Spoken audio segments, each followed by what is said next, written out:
관세 포화의 시장 종목별 업종별로 여기저기서 지금 계산을 해야 하고 어떻게 투자 전략을 짜야 하는지 한치 앞을 알 수 없는 상황입니다. 자, 제가 4월 초에 이번 달 초에 2차 전지 얘기를 한번 해드린 적이 있었는데 그때 좋은 이야기, 이제는 조금 오히려 트럼프 관세가 K 배터리에게 유리할 수 있다라는 그런 의견들을 드렸었는데 다시 한번 또 이 좋은 의견들이 있어서 한 번 더 소개를 해드리려고 합니다. 자, 미국과 중국의 관세 전쟁이 지금 치열하게 펼쳐지고 있는 상황. 전에 4월 1일 앵커 브리핑 때 말씀드렸었던 것은 자동차 배터리와 관련된, 전기차 배터리와 관련된 상황에서 트럼프 관세가 우리에게 유리한 요건이었고, 우리에게 또 한 번 더 유용한 거, 이번에는 ESS, 에너지 저장 장치와 관련해서 여기에 들어가는 배터리에서도 미국과 중국의 관세 전쟁이 우리에게 긍정적일 것이다라는 그런 의견들이 있어서 정리를 해봤습니다. 자, 일단은 트럼프 대통령이 중국에게 지금 엄청난 관세를 부과하고 있죠.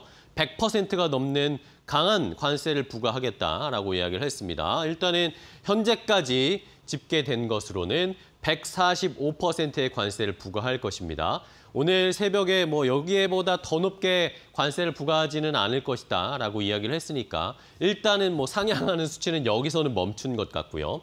자, 그렇다면은 배터리 분야에서 그렇다면 중국이 만약에 진짜로 145% 혹은 130에서 140%대의 관세를 받게 된다면 어느 정도의 관세를 받게 될까요? 자, 일단은 작년에 중국이 미국에다가 수출한 배터리, 리튬이온 배터리의 액수가 153억 달러 정도였습니다. 약 22조 원 정도의 규모였는데, 그런데 만약에 진짜 100%가 넘는 관세를 부과하게 되면 222억 달러의 관세를 부과하게 됩니다. 작년에 팔았던 것보다 관세를 더 내야 됩니다. 팔았던 액수보다 말입니다. 무려 32조 원의 관세를 받게 된다라는 것이죠. 중국 배터리 업체들은 그들도 지금 아마 여러 가지로 계산을 하고 있을 겁니다. 이거 어떻게 해야 되나? 곤란하고 난감한 상황이겠죠. 우리나라 2차 전지 배터리 업체들만 그런 건 아닙니다. 자, 결국에는 미국은 지금 모든 업종에서 오늘 해운, 조선 이야기도 나왔지만 결국에는 미국은 중국 배터리도 차단하겠다라는 것이 결국에는 궁극적인 목표입니다. 자, 일단은 해외 적대국 배터리 의존도 감소법이라고 해서 얼마 전에 3월 초에 이 관련된 법안이 미국 하원을 통과를 했습니다. 이 해외 적대국 배터리 의존도 감소법, 이게 뭐냐? 자세하게 내용을 좀 찾아봤더니 미국의 국토안보부 예산이 투입되는 사업에는 중국의 배터리를 사용할 수 없게 하겠다라는 내용입니다. 국토안보부, 그러니까 미국 정부에서 뭔가 추진하는 사업에는 중국의 CATL이나 BYD나 고션 같은 중국의 배터리를 사용하지 않겠다. 물론 이 외에도 다른 나라 국가들의 적대적인 국가의 배터리 업체들도 몇 개가 있었습니다. 그런데 저희는 보이잖아요. 결국에는 중국의 배터리 업체들을 차단하겠다라는 겁니다. 그러니까 여기에서 국토안보부의 예산이 투입되는 사업, 이렇게 생각을 하면 저희가 자동차도 있겠지만 ESS, 에너지 저장 장치 관련된 사업은 어쨌든 미국의 정부의 예산이 투입될 수 있는 사업이기 때문에 여기에서 우리가 오히려 공략할 수 있는 룸이 생긴다는 겁니다. 우리나라 배터리 업체들이 이제는 ESS, 미국의 ESS 시장에 본격적으로 진출하고 여기에서 틈새를 파고 들어갈 수 있는 상황이 펼쳐진다는 것이죠.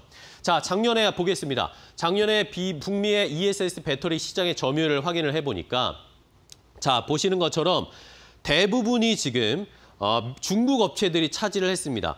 작년에 북미의 ESS 배터리 시장 전체가 78기가와트시 규모였는데 여기에 68기가와트시, 87%가 중국의 업체들이었습니다. CATL, BYD, 고션, 이브 이런 회사들이 차지하는 수준이었고 우리나라 업체들도 조금 포함되어 있긴 했는데 어쨌든 중국을 제외한 나머지 국가들이 13%, 10기가와트시 정도밖에 차지를 못했습니다. 우리나라 LG 에너지 솔루션이나 삼성 SDI 같은 업체들이 포션을 차지해봤자 2%, LG 에너지 솔루션이 많아봤자 2.9% 뭐 이 정도 수준이었거든요.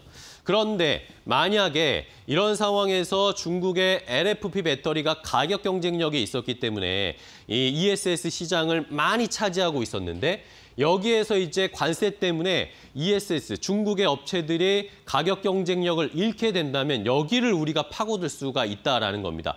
지금까지 우리나라 업체들은 3원계 배터리로 어쨌든 ESS 시장을 공략을 했는데 우리나라 업체들도 이제 LFP 배터리 만들기 시작하잖아요. 그러니까 ESS 쪽으로 우리나라 업체들의 비중이 점점점 늘어날 수 있지 않을까. 이 포션을 늘려가는 것이 가장 중요한 경쟁력이 될 것입니다.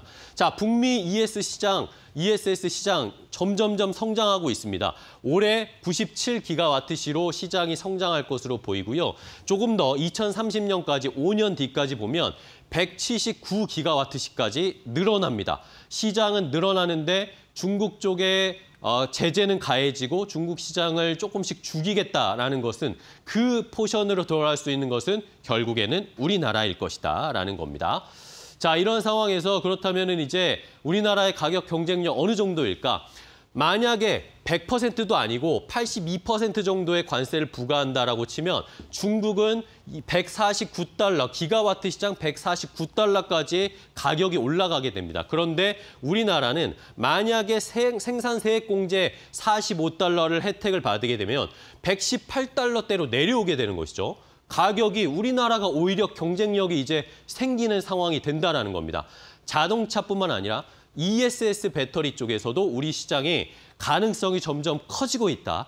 중장기적으로 봤을 때는 확실히 우리나라 배터리 업체들이 경쟁력이 커지고 있는 상황입니다.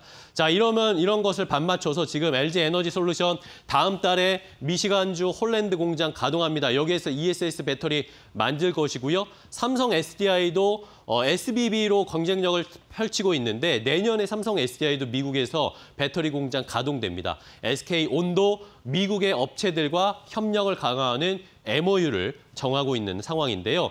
자, 우리나라 배터리 업체들 지금은 가격이 올라가지는 않습니다. 하지만 LG 에너지 솔루션 같은 업체들 잘 보세요. 연기금이 계속 매수하고 있습니다. 배터리 업체들 한번 선전을 기대해 보도록 하겠습니다. 앵커 브리핑이었습니다.